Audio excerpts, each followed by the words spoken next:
Apesar da pressão de Donald Trump para que Vladimir Putin e Volodymyr Zelensky sentem e cheguem a um acordo definitivo sobre a guerra da Ucrânia, até o momento, as negociações que vêm acontecendo entre esses dois países não surtiram os efeitos esperados. Na verdade, apenas acordos que envolvem a troca de prisioneiros de ambos os lados foram concluídos até o momento e não há, infelizmente, nenhum indicativo de que essa guerra venha a terminar num futuro próximo. Mas afinal, por que essas negociações até o momento não conseguiram avançar e produzir resultados mais palpáveis que possam indicar um cenário de finalização desse conflito? Eu sou Ricardo Leões, professor e pesquisador de Relações Internacionais, e hoje eu vou te explicar por que essas negociações de paz envolvendo russos e ucranianos ainda não avançaram.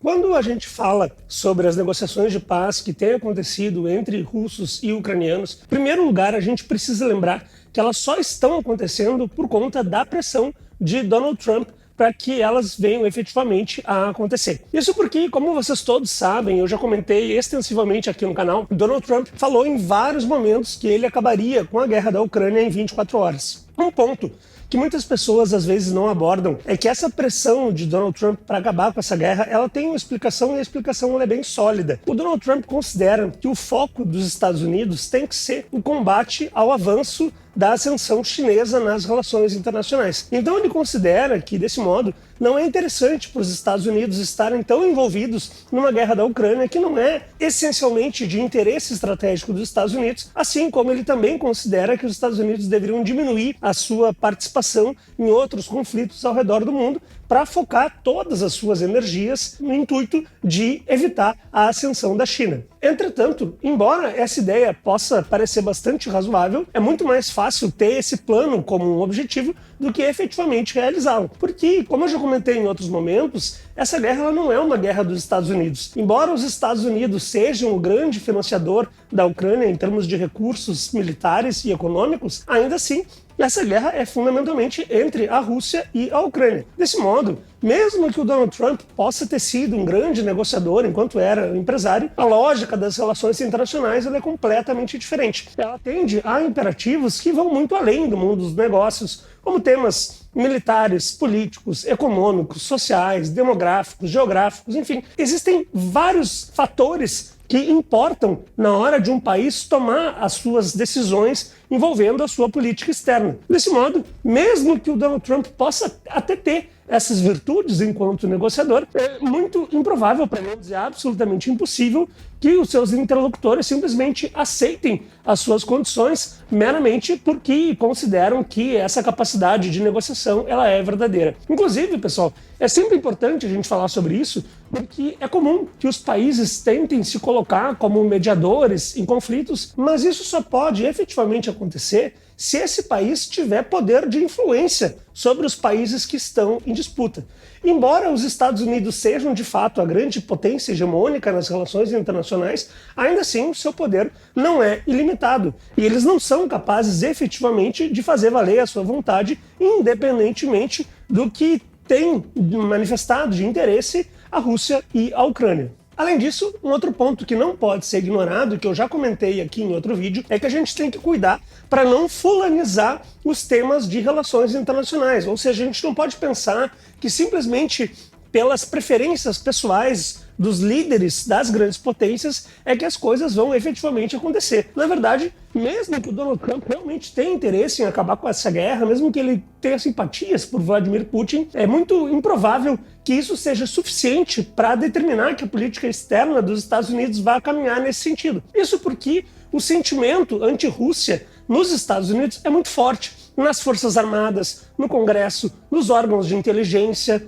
E é claro que existem outros grupos econômicos, como o complexo industrial militar, que não têm interesse numa resolução imediata desse conflito.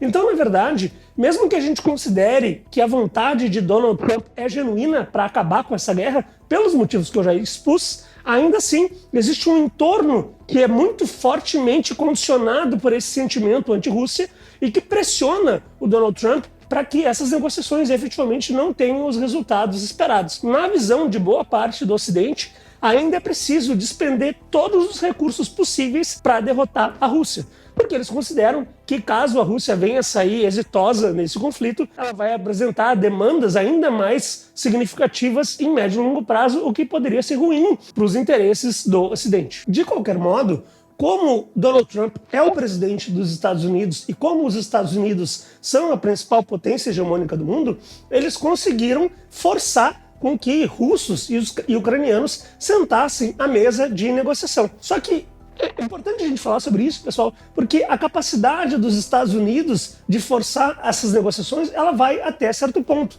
Tudo bem, os russos concordaram em sentar, assim como os ucranianos. Mas isso não significa que eles vão efetivamente conseguir costurar algum tipo de acordo. A viabilidade desses acordos só vai acontecer se houver uma convergência de interesses entre a Rússia e a Ucrânia. E é aqui que a gente chega no ponto mais importante do vídeo de hoje, que é o fato de que os interesses da Rússia e da Ucrânia, eles são diametralmente opostos. Então vamos falar um pouquinho sobre como cada uma das partes pensa em relação a esse conflito, o que cada uma das partes espera obter nesse momento, porque isso vai nos ajudar a entender o porquê de essas negociações não terem avançado minimamente até o momento. Na hora de analisar o que cada um dos lados está pretendendo diante dessas negociações, é interessante observar que as partes têm sido bastante transparentes em relação ao que cada uma delas espera. Por um lado, a Rússia, ela deseja dessas negociações o reconhecimento por parte da Ucrânia das anexações que a Rússia fez desde 2014. Em 2014, a Rússia reanexou a região da Crimeia, uma região muito importante do ponto de vista geoestratégico. E, a partir de 2022, a Rússia também anexou, por meio de plebiscitos, 4 províncias ucranianas: Donetsk, Luhansk, Zaporizhia e Kherson. E a Rússia considera que o reconhecimento ucraniano dessas anexações tem de acontecer. A Rússia ocupa militarmente essas regiões, ainda que não por completo, mas ela não pretende ceder esses territórios, muito pelo contrário. Ela já realizou esses plebiscitos. É importante lembrar que essas regiões são habitadas sobretudo por uma população etnicamente russa, portanto uma população que tem interesse em estar dentro da Rússia, e a Rússia não pretende minimamente ceder esses territórios que já foram conquistados e já foram anexados formalmente. Então, esse ponto de vista, para os russos, é absolutamente fundamental.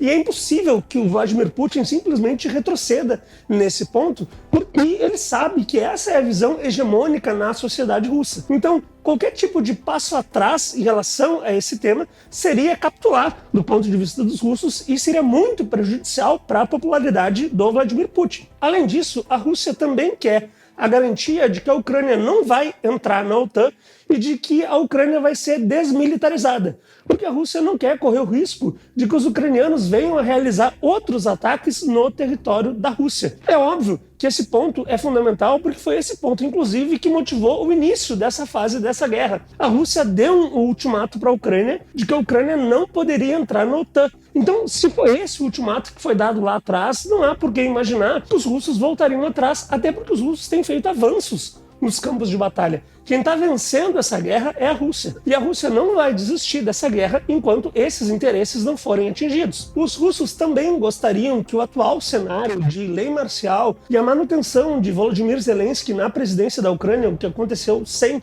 a realização de novas eleições, eles gostariam que isso fosse revertido. Ou seja, eles gostariam de novas eleições na Ucrânia e que o Zelensky não pudesse ser o presidente ucraniano. É claro que esse ponto é bastante sensível para os ucranianos, mas para os russos isso é um tema absolutamente fundamental para viabilizar a possibilidade de um amplo acordo de paz entre esses dois países. Só que a gente sabe que isso é muito difícil de acontecer, mas ao mesmo tempo é compreensível que os russos tenham esse ponto de partida. Por fim, um outro elemento muito importante do ponto de vista da Rússia é a garantia de que a população etnicamente russa tenha os seus direitos assegurados na Ucrânia. Esse elemento, pessoal, ele é muito pouco abordado na grande imprensa, mas ele é absolutamente fundamental. Lá em 2014, quando houve um golpe de Estado em que um presidente ucraniano mais próximo da Rússia foi deposto, houve inclusive um projeto no parlamento ucraniano para proibir língua russa nas escolas ucranianas, o que seria absolutamente ultrajante do ponto de vista da Rússia. Esse projeto até acabou não avançando, mas há uma grande preocupação na Rússia em relação ao bem-estar da população etnicamente russa na Ucrânia. Então, a Rússia quer fundamentalmente o reconhecimento das anexações que ela já fez, ela quer que a Ucrânia seja desmilitarizada, que ela não entre na OTAN, ela quer que haja novas eleições e um novo presidente ucraniano, e por fim, ela quer a garantia de que a população etnicamente russa seja respeitada em território ucraniano. Já a posição da Ucrânia diante das negociações de paz, ela é completamente diferente. Em primeiro lugar, a Ucrânia quer um cessar-fogo imediato para que essas negociações sejam ativadas, o que a Rússia considera como um problema, porque a Rússia vê o cessar-fogo apenas como uma tentativa da Ucrânia para ganhar tempo, para poder se rearmar e para poder resistir à ofensiva russa que está atualmente em curso. Além disso, a Ucrânia quer a garantia da sua soberania, da sua integridade territorial, ou seja, a Ucrânia não quer ceder nenhum dos territórios que a Rússia anexou, inclusive a Crimeia, que foi anexada lá em 2014, e a Ucrânia quer também o reconhecido seu direito de entrar na OTAN. Ou seja, a Ucrânia está num caminho completamente diferente do que a Rússia defende nesse momento. E, evidentemente, os ucranianos não vão aceitar qualquer tipo de ultimato em relação às suas eleições internas, e o Zelensky não está apresentando sinais de que pretende sair do poder. A Ucrânia também deseja que os ativos russos que foram congelados pelo Ocidente, que esses ativos sejam transferidos para a Ucrânia. A Ucrânia considera que, como foi a Rússia que iniciou esse confronto em 2022, então seria justo que todos esses ativos fossem utilizados para a reconstrução do território ucraniano. E, evidentemente, eu não preciso nem explicar para vocês que os russos não concordam minimamente com esse cenário. Então, pessoal, quando a gente observa as demandas de cada um dos lados, a gente vê que são posições completamente diferentes. Elas são diametralmente opostas. E justamente porque as relações internacionais motivam tantos temas muito estruturais e muito essenciais para cada um dos países, é muito improvável que as partes venham a ceder em curto prazo. Infelizmente, para todo mundo que deseja que essa guerra que está ceifando a vida de tantas pessoas acabe imediatamente, infelizmente eu preciso dizer para vocês que isso é absolutamente improvável em curto prazo. No curto prazo, considerando-se que as duas partes estão muito longe de reconhecer os direitos de cada um, infelizmente é improvável que haja negociações exitosas de paz nesse momento. A tendência, inclusive, pessoal, é que essas negociações de paz elas só venham a acontecer quando um dos lados estiver muito perto de perder a guerra.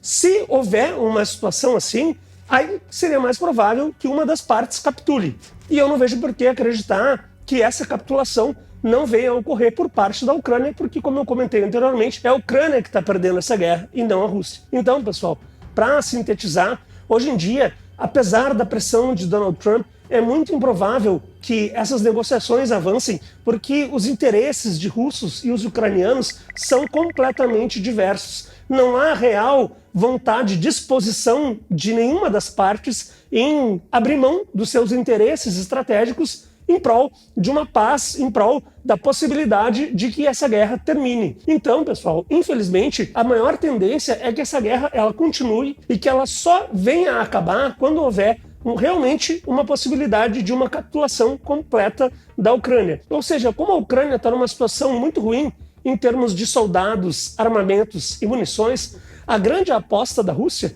é seguir pressionando os ucranianos a exaurirem os seus recursos até que chegue um ponto em que eles efetivamente não consigam mais defender o seu território, a Rússia possa fazer avanços territoriais mais significativos e que ela possa negociar em uma condição de força. Ou seja, a perspectiva da Rússia é tentar ir paulatinamente esgotando as possibilidades de a Ucrânia se defender para que a Ucrânia seja em determinado momento forçada a capitular e que ela aceite tudo aquilo que a Rússia está defendendo já há bastante tempo. À luz disso tudo, então, pessoal, por mais que a gente acompanhe essas negociações de paz, o mais provável é que elas apenas envolvam temas de menor relevância do ponto de vista da política internacional, como é a troca de prisioneiros. Em que pese isso seja também um tema muito importante, sobretudo para as famílias que estão envolvidas nessas negociações, mas do ponto de vista das relações internacionais, dos grandes temas, infelizmente, por conta desses interesses diametralmente opostos, é bastante improvável que essas negociações avancem e que venham a trazer alguma perspectiva de paz em curto ou mesmo médio prazo.